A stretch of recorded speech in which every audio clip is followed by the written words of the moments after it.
7 വർഷമായിട്ടും വാളയാർ കേസിലെ പ്രതികളെ നിയമത്തിന് മുന്നിൽ കൊണ്ടുവരാൻ കഴിയാത്തത് പോലീസ് സംവിധാനത്തിനും സർക്കാരിനും വലിയ നാണക്കേടാണെന്ന് ബിഷപ്പ് ഗീവർഗീസ് മാർ കുർലോസ്. നീതിയുടെ നിഷേധമാണ് ഇവിടെ നടക്കുന്നത്. ആ കൊലപാതകത്തിന് കാരണമായ യഥാർത്ഥ പ്രതികളെ യാതൊരു വിട്ടുവീഴ്ചയുമില്ലാതെ നിയമത്തിന് മുന്നിൽ എത്തിക്കുന്നതുവരെയും പെൺകുട്ടികളുടെ അമ്മയ്ക്ക് നീതി ലഭിക്കുന്നതുവരെയും സമരം ശക്തമാക്കി മുന്നോട്ടു പോകുമെന്നും അദ്ദേഹം പറഞ്ഞു. പാലക്കാട് അഞ്ചുവിളക്കിന് മുന്നിൽ വാളയാർ നീതി സമരസമിതി സംഘടിപ്പിച്ച പ്രതിഷേധ സംഗമം ഉദ്ഘാടനം ചെയ്ത് സംസാരിക്കുകയായിരുന്നു അദ്ദേഹം. ഇരകളെ കുറ്റപ്പെടുത്തുന്ന രീതി ഈ കഴിഞ്ഞ കാലത്ത് ഉണ്ടായിരുന്ന സംഭവങ്ങളിൽ നിന്ന് കാണാനാകും. തെളിവുകളുണ്ടായിട്ടും പ്രതികൾക്ക് വേണ്ട ശിക്ഷ നൽകുവാൻ കഴിഞ്ഞില്ലെന്നും അദ്ദേഹം കൂട്ടിച്ചേർത്തു. നമുക്കറിയാം, വൈകുന്ന നീതി നിഷേധിക്കപ്പെടുന്ന നീതിയാണ്. Justice delayed is justice denied. ഓരോ ദിവസവും നീതി വൈകുമ്പോഴും നീതിയുടെ നിഷേധമാണ് അവിടെ നടക്കുന്നത് എന്ന് നാം തിരിച്ചറിയും. അതുകൊണ്ട് തന്നെ കേരളത്തിന്റെ മനസാക്ഷിയെ നടുക്കുക 7 വർഷം പിന്നിടുന്ന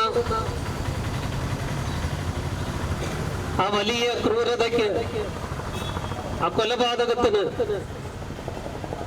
ആ സ്ത്രീ പീഡനത്തിന് കാരണക്കാരായ യഥാർത്ഥ പ്രതികളെ യാതൊരു വിട്ടുവീഴ്ചയുമില്ലാതെ നിയമത്തിന് മുമ്പിൽ എത്തിക്കുന്നതുവരെ,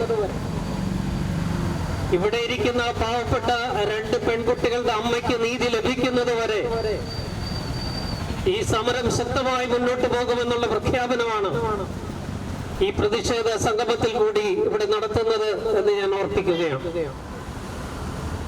2017 ജനുവരി മാസം 13-ാം തീയതി, പിന്നീട് മാർച്ച് മാസത്തിൽ നടന്ന 3 മാസത്തെ ഇടവേളക്കിടയിൽ 2 പെൺകുട്ടികളാണ് കാബാലികന്മാരുടെ ക്രൂരതയ്ക്കിരയായി ഈ ലോകത്തോട് യാത്ര പറയേണ്ടി വന്നത് എന്നുള്ളത്. 7 വർഷം പിന്നിട്ടിട്ടും അതിന് യഥാർത്ഥ പ്രതികൾക്ക് അവരെ നിയമത്തിന് മുമ്പിൽ കൊണ്ടുവരുവാനായിട്ട് ഇവിടുത്തെ പോലീസ് സംവിധാനങ്ങൾക്കും അന്വേഷണ സംവിധാനങ്ങൾക്കും ഇപ്പോഴും പൂർണ്ണമായിട്ട് സാധിക്കുന്നില്ല എന്നുള്ളത് ഒരു വലിയ നാണക്കേടാണ്.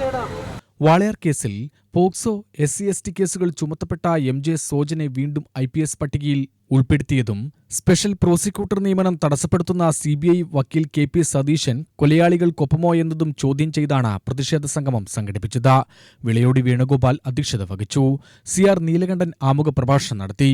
K Vasudevan, VM Marson, K Karthikeyan, Radhakrishnan Chengad, B Rajendran Nair, Radhakrishnan Vithanasseri മറ്റംഗങ്ങൾ പങ്കെടുത്ത് സംസാരിച്ചു. UTV news Palakkad.